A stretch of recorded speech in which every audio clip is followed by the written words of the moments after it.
She hid their son from the tech billionaire CEO until his life depended on a secret he never knew. I don't care what it costs. I want the best cardiac surgeon in the country for my son. Your son? That's rich, Dominic.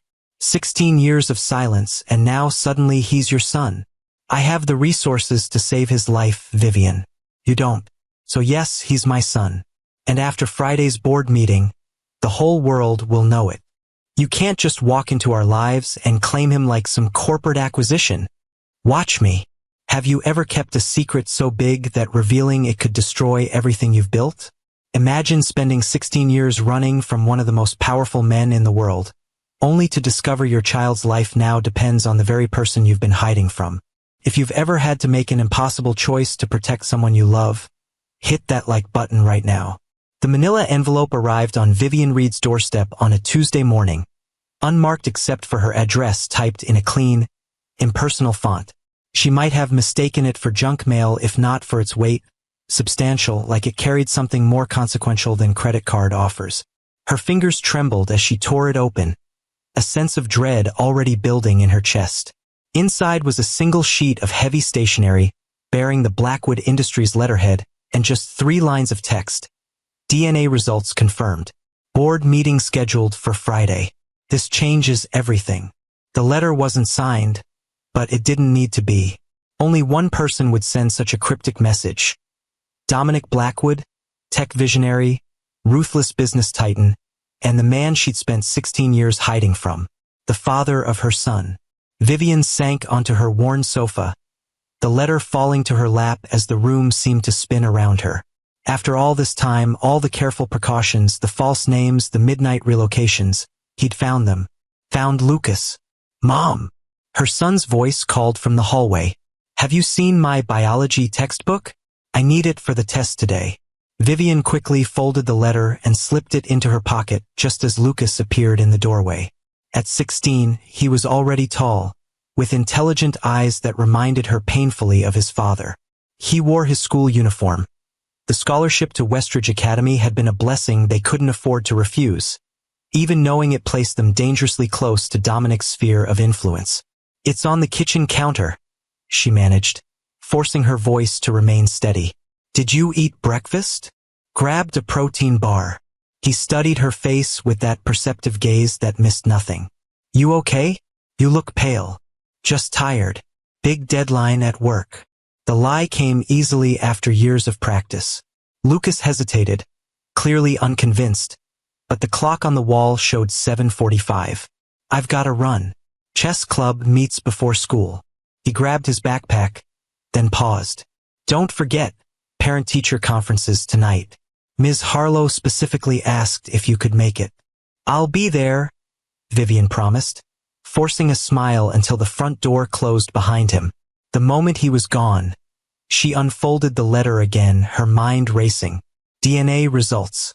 After all these years of careful anonymity, how had Dominic obtained Lucas's DNA? And why now, after showing no interest in finding them for over a decade? The answer hit her with sickening clarity as she recalled the school's science fair 3 weeks ago. The genetics project where students had swabbed their cheeks, extracting DNA to examine under microscopes. The tall man in an expensive suit who'd lingered at Lucas's display, asking pointed questions about his methodology. Brilliant work, he'd commented, his voice carrying that distinctive cadence Vivian would recognize anywhere. You have a remarkable mind. She'd frozen across the auditorium, heart hammering against her ribs, but Dominic had already moved on, seemingly not noticing her. She'd convinced herself it was coincidence. Blackwood Industries sponsored the fair, after all. Dominic was simply fulfilling obligatory appearances. But now she understood. It hadn't been chance. He'd known exactly who Lucas was, had orchestrated the entire encounter to obtain what he needed. Proof. Vivian reached for her phone with shaking fingers, dialing the only person who knew the whole truth. Elena? It's me. He found us. 3 hours later, Vivian sat across from Elena Martinez in a quiet corner of a cafe 10 miles from her apartment.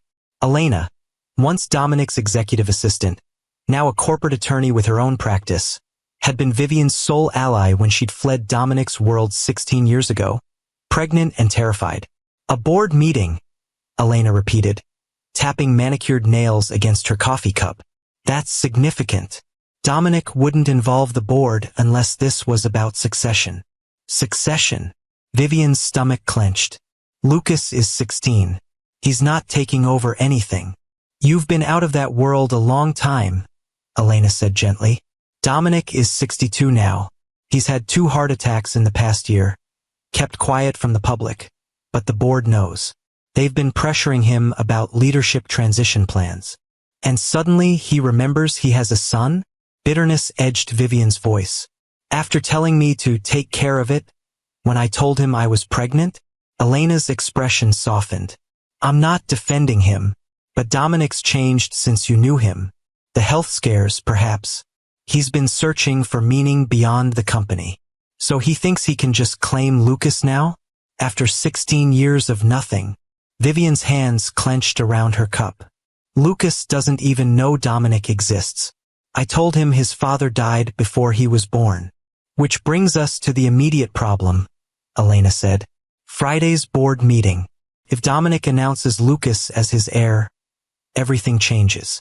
The media attention alone would be overwhelming. I won't let that happen. Vivian's voice hardened with resolve. Lucas has a normal life, friends, school, chess tournaments. He's happy. I won't let Dominic turn him into a corporate pawn. Then you need to confront Dominic before Friday, Elena advised. On your terms, not his. And say what? Please don't acknowledge your son because you're a terrible person? No. Elena leaned forward. You tell him the truth about Lucas's condition. Vivian went still, her coffee forgotten. How did you know? I've kept tabs on you both for safety. The medical records are sealed, but I have contacts. Elena's eyes held compassion. Hypertrophic cardiomyopathy, inherited from Dominic's side. That's why you've been so careful about Lucas's activities, why he plays chess instead of basketball. The doctors say he needs a specialized procedure. Vivian's voice dropped to a whisper. One that costs more than I'll make in 10 years. I've been saving, working extra shifts. But Dominic could arrange it with one phone call, Elena finished. And that's your leverage. Understanding dawned slowly. You think I should make a deal with him? I think you should give Lucas a chance at a healthy life, Elena corrected. And if that means negotiating with Dominic, then yes. If you've ever had to swallow your pride to protect someone you love, comment below. Sometimes the hardest choices aren't between right and wrong, but between 2 impossible situations. 16 years earlier, Vivian Parker had been the rising star of Blackwood Industries' research division. With a double PhD in bioengineering and computer science by age 26, she caught the attention of company founder Dominic Blackwood during a product development meeting where she boldly challenged his approach to their newest medical technology platform. Your algorithm prioritizes profit margins over patient outcomes, she had stated, unflinching despite the sudden silence in the boardroom. I can show you a better way. Instead of firing her on the spot as everyone expected, Dominic had smiled. That rare, genuine expression that transformed his usually calculating features. Then show me, he'd said. Their relationship evolved rapidly, intellectual sparring during day meetings giving way to intimate dinners and shared dreams at night. For 8 intoxicating months, Vivian believed she had found her equal, her partner in both mind and heart, until the morning she told him she was pregnant. This is inconvenient, he had said, his voice suddenly cold, clinical, the voice he used when analyzing failing projects. We're 6 months from the Nexus platform launch. The board is watching my every move. I can't afford distractions. Distractions? Vivian had echoed, one hand instinctively moving to her still flat stomach. This is our child. It's a complication we don't need right now. Dominic hadn't even looked up from his tablet. My assistant will arrange everything. Discretion is paramount. In that moment, Vivian saw with devastating clarity what she had refused to acknowledge during their relationship. That for Dominic Blackwood, everything and everyone was ultimately a resource to be optimized or an obstacle to be removed. She left his office without another word, but instead of contacting his assistant, she reached out to Elena Martinez, the only person at Blackwood Industries who had ever shown her genuine kindness. "He'll come after you?" Elena had warned as she helped Vivian empty her bank accounts and create a new identity. "Not because he wants the child, but because he can't stand losing control of anything he considers his. Then he'll never find us," Vivian had promised, her voice steady despite her breaking heart. For 16 years, she had kept that promise, moving whenever Dominic's influence expanded into their area, using only cash for major purchases, avoiding social media, and teaching Lucas to be careful about sharing personal information. She had built a life for them, modest but filled with love, working as a freelance software developer under various pseudonyms to support them while staying off Blackwood Industries' radar. Lucas grew up believing his father had died in a car accident before his birth, a fiction Vivian created to spare him the painful truth that his father had rejected him before he was even born. She filled their small home with books, puzzles, and second-hand computers that Lucas quickly learned to rebuild and program. By age 7, he was coding his own games. By 12, he was solving university-level mathematics problems. But alongside his extraordinary intellect came a shadow that shaped his childhood in ways he didn't fully understand. At age 8, after collapsing during a soccer game, Lucas was diagnosed with hypertrophic cardiomyopathy, a thickening of the heart muscle that made strenuous physical activity dangerous. "It means you need to be careful with your heart," Vivian had explained, holding his small hand in the pediatric cardiologist's office. "Your brain is your superpower anyway." "Will I die young?" he had asked with the direct simplicity of childhood. Vivian had swallowed hard. "Not if we're careful. Not if we follow the doctor's instructions." What she didn't tell him was that the condition was genetic, inherited from the father he believed was dead. The same condition that had now caused Dominic Blackwood's recent heart attacks, though Lucas had no way of connecting those private corporate events to his own health struggles. Despite these challenges, Lucas thrived academically. When Westridge Academy, the prestigious private school known for its advanced science program, offered him a full scholarship, Vivian had hesitated. The school was heavily funded by Blackwood Industries, placing them dangerously close to Dominic's sphere of influence. But denying Lucas this opportunity seemed cruel when his academic gifts were his greatest joy. Now, sitting across from Elena in the cafe, Vivian stared out the window, watching rain begin to speckle the glass. The specialists had been clear. Without intervention, Lucas faced increasingly dangerous risks as he entered adulthood. The procedure he needed was cutting-edge, expensive, and only performed by a handful of specialists worldwide. "I've protected him from Dominic his whole life," she said softly. "How do I suddenly tell him the truth?" "With honesty," Elena replied. "Lucas is 16, not 6. He deserves to know his own history, especially when it affects his future so directly."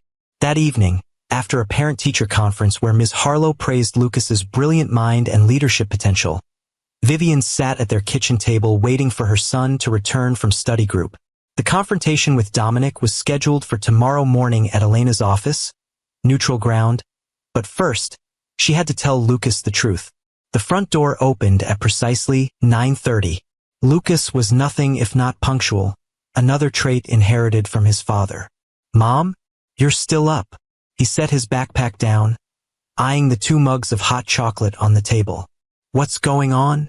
"We need to talk," Vivian said, her heart pounding. "About your father." Lucas went still. "My father died before I was born. Car accident. You've told me that my whole life." "I lied." The words hung between them, irrevocable.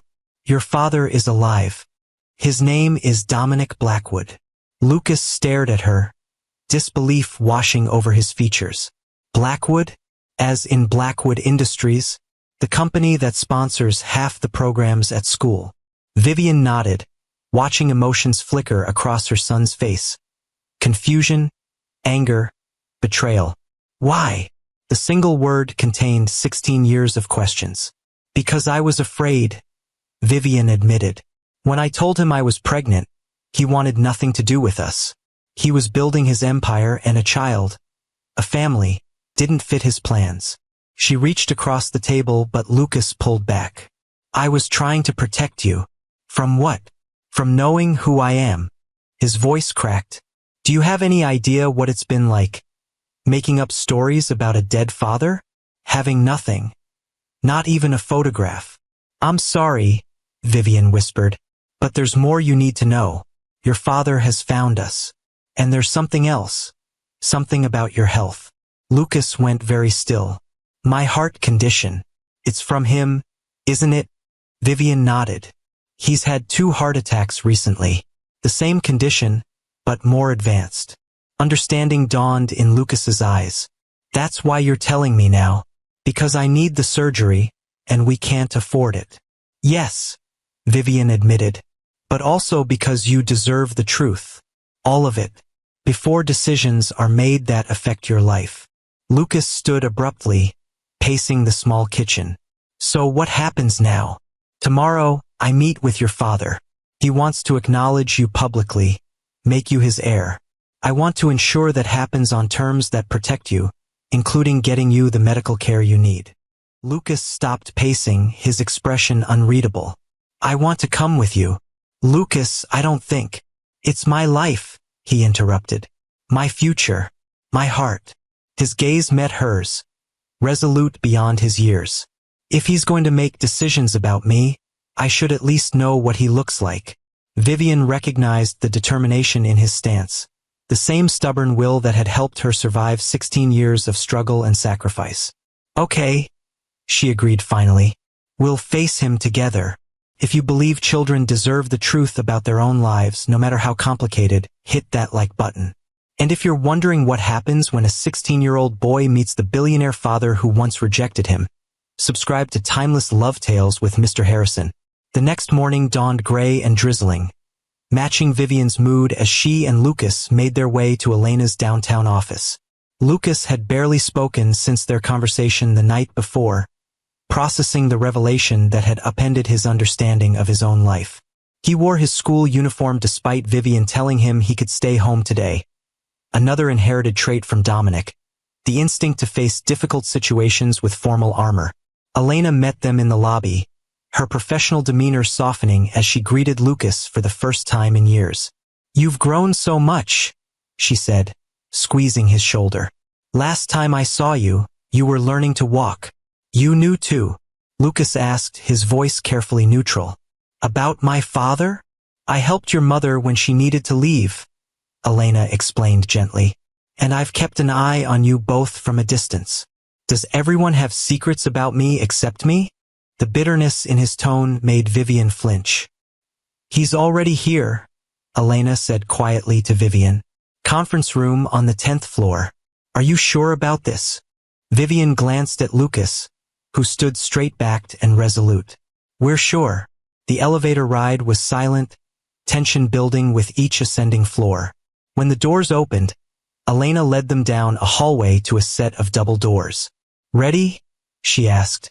Vivian took a deep breath and nodded. Lucas said nothing, but his jaw tightened in a way that reminded her so painfully of Dominic that for a moment she couldn't breathe. Elena pushed open the doors, and there he was. Dominic Blackwood stood at the window, his back to them, silhouetted against the rainy cityscape. At the sound of the door, he turned, and Vivian felt 16 years collapse into a single heartbeat. He was older, of course, silver threading through his dark hair, lines etched more deeply around his eyes, but still unmistakably the man who had once been the center of her world. His gaze moved past her immediately, locking onto Lucas with an intensity that made the air in the room feel suddenly charged. Father and son, face to face for the first time, studying each other with identical expressions of careful assessment. Lucas, Dominic said finally, his voice betraying a rare hint of emotion. Thank you for coming. Lucas said nothing, his eyes taking in every detail of the father he'd believed was dead until 12 hours ago. Please sit, Elena intervened, gesturing to the conference table. We have a lot to discuss and limited time. They arranged themselves around the table, Vivian and Lucas on one side, Dominic on the other, with Elena at the head as mediator. The symbolism wasn't lost on any of them. I'll be direct, Dominic began, his gaze still fixed on Lucas. I've known about you for some time.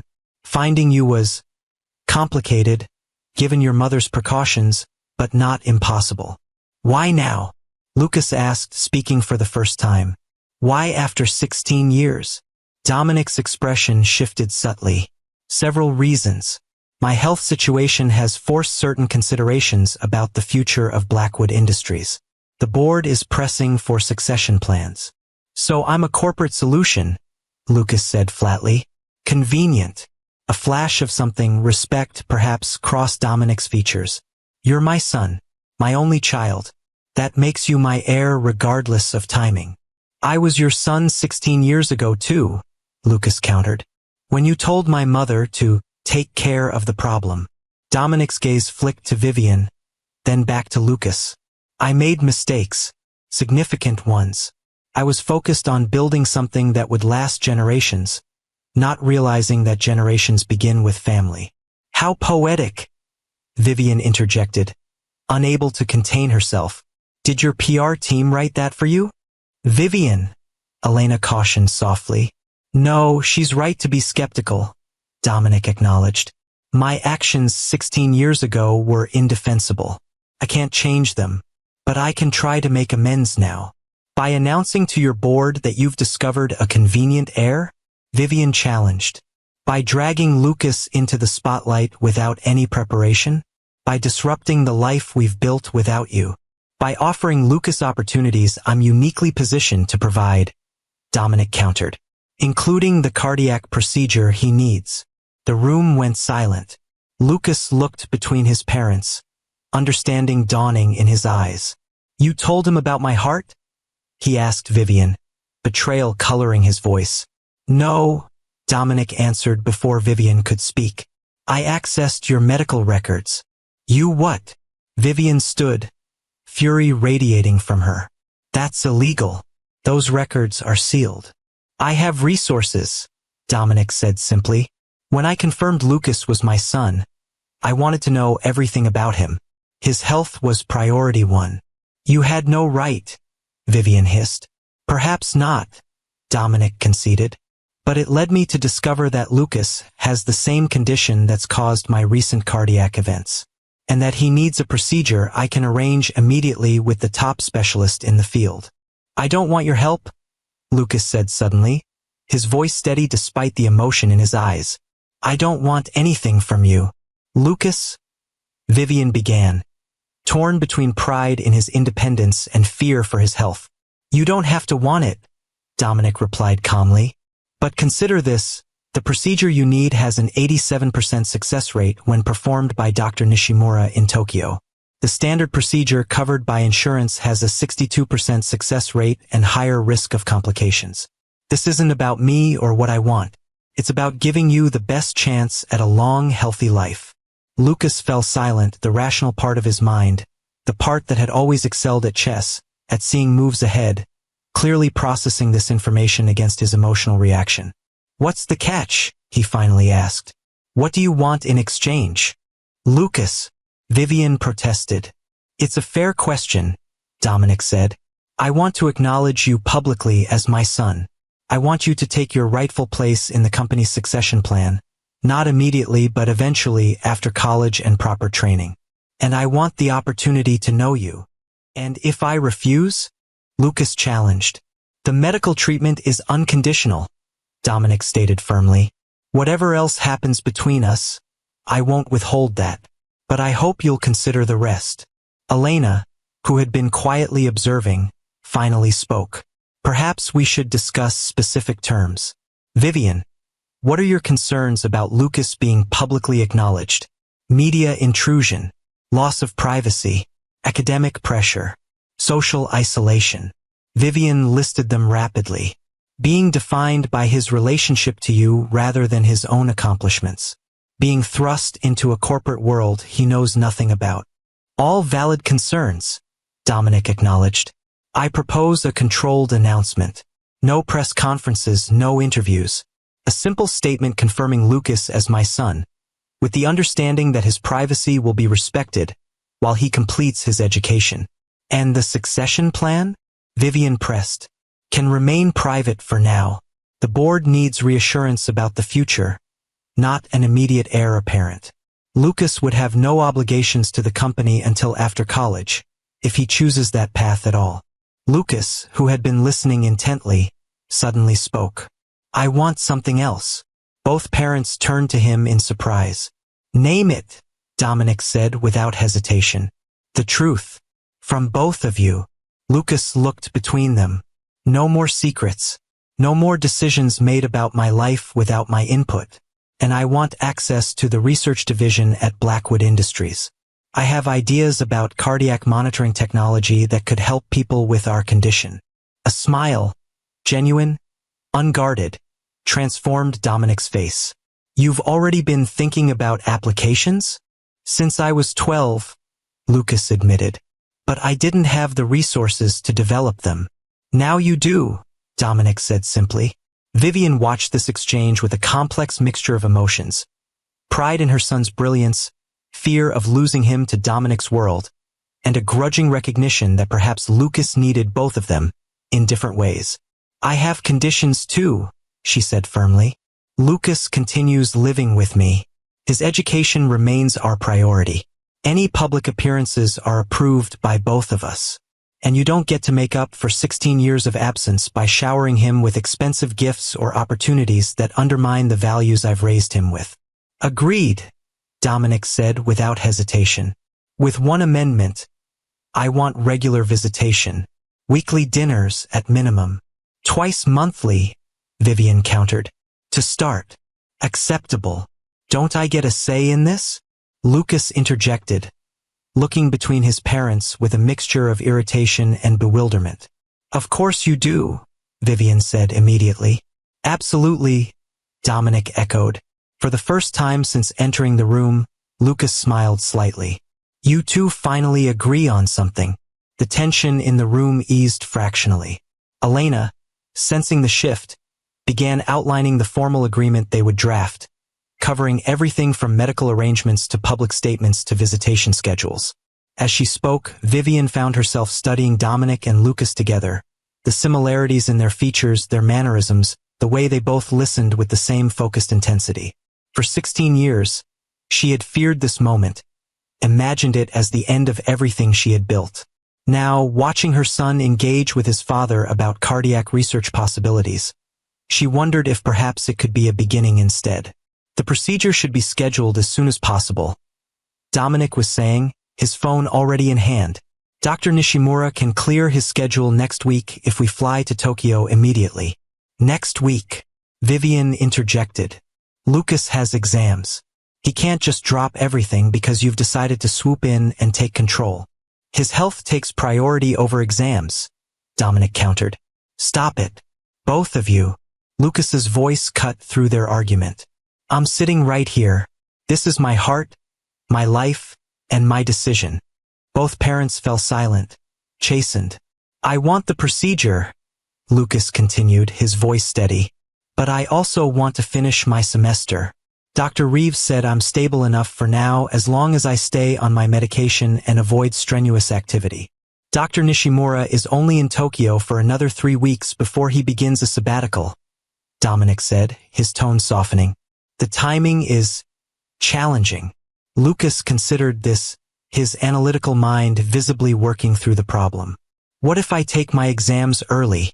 Ms. Harlow has mentioned it's possible for exceptional circumstances.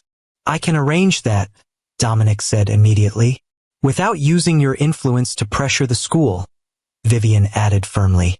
Of course, Dominic agreed, though something in his expression suggested he'd already been considering exactly that approach. Elena cleared her throat. Let's finalize the immediate next steps. Lucas will arrange to take his exams early. Dominic will coordinate with Dr. Nishimura for the procedure 2 weeks from now.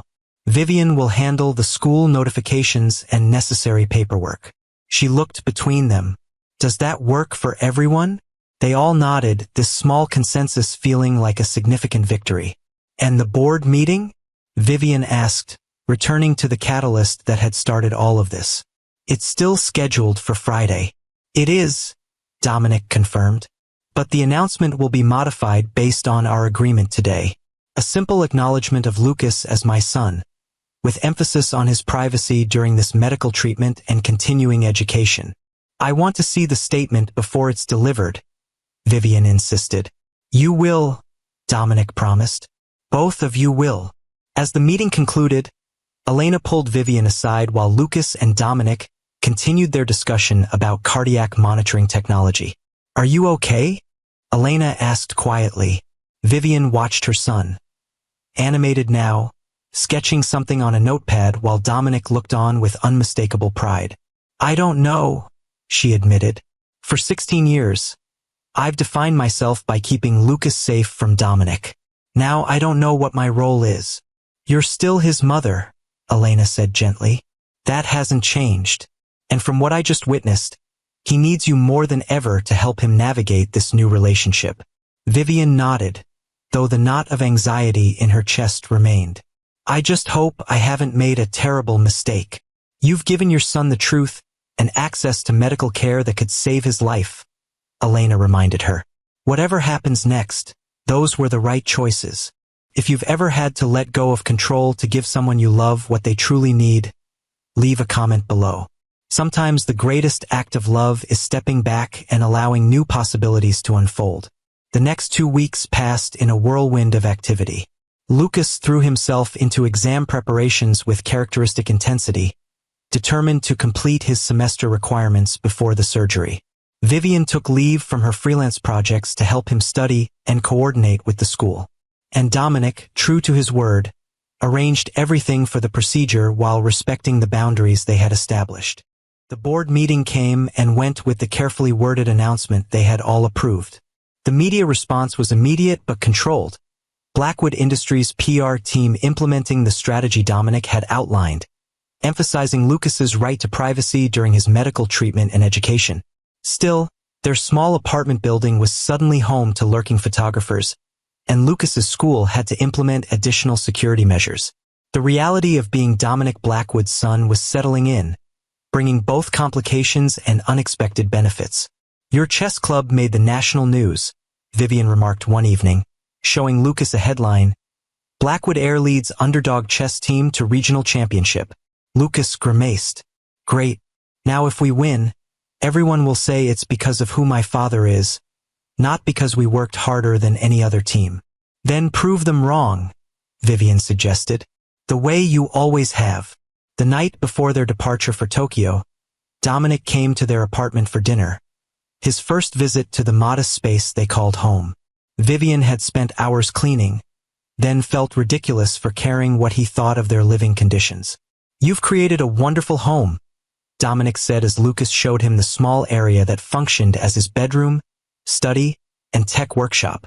His tone held no condescension, only genuine appreciation that caught Vivian off guard. It's what we could afford, she replied, unable to keep the defensiveness from her voice. That's not what I meant, Dominic said quietly. This is clearly a home built around Lucas's needs and interests. My childhood home was 4 times this size and had nothing of me in it. The simple observation disarmed her, offering a glimpse of the man behind the corporate titan. A glimpse of what had drawn her to him all those years ago.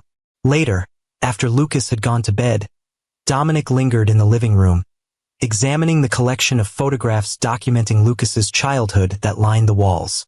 I missed so much, he said, his voice uncharacteristically vulnerable. That was your choice? Vivian reminded him, though without the bitterness that would have colored the same words 2 weeks ago. It was, he acknowledged, the worst one I ever made. Why did you really look for us now? Vivian asked the question that had been nagging at her since that first letter arrived. The truth, Dominic, not the corporate succession story. He was silent for a long moment, still studying a photograph of 8-year-old Lucas proudly holding a science fair ribbon. When the doctors told me about my heart condition, they asked about family medical history. I realized I knew nothing about my father's health. He died when I was very young, and that if I had a child somewhere in the world, they might have inherited the same condition. He turned to face her. It started as a health concern, but once I found Lucas's school records, saw his test scores, his chess championships, I wanted to know him, not as an heir, but as my son. And if he had been ordinary, average intelligence, no special talents, he would still be my son, Dominic said simply. But he's not ordinary. He's extraordinary. Like his mother. The unexpected compliment hung in the air between them, a reminder of what had once been. We should get some rest, Vivian said finally. Tomorrow will be a long day. Dominic nodded, moving toward the door. The car will be here at 7. Dr. Nishimura has reviewed all the records and is confident about the procedure. He'd better be, considering what you're paying him, Vivian remarked. A ghost of a smile touched Dominic's lips. Some things are worth any price. The journey to Tokyo was surreal. Dominic's private jet, the luxury hotel suite he'd arranged near the hospital, the team of specialists waiting to meet them upon arrival. For Lucas, who had grown up with budget constraints defining every experience, the contrast was jarring. This is insane, he whispered to Vivian as they were escorted to a private wing of the hospital. Do you know how many people with my condition could be treated for what this is costing? Your father doesn't do anything halfway, Vivian replied, though she shared his discomfort with the extravagance. Dr. Nishimura, a serene man with kind eyes and world-renowned expertise, spent an hour explaining the procedure to Lucas in detail, treating him with the respect of an adult rather than talking over him to his parents. You have questions, he observed as he concluded his explanation. Please, ask them. The monitoring system you've developed, Lucas said immediately. It uses quantum sensors to detect microscopic changes in heart rhythm patterns, right? But have you considered applying machine learning algorithms to predict arrhythmias before they occur?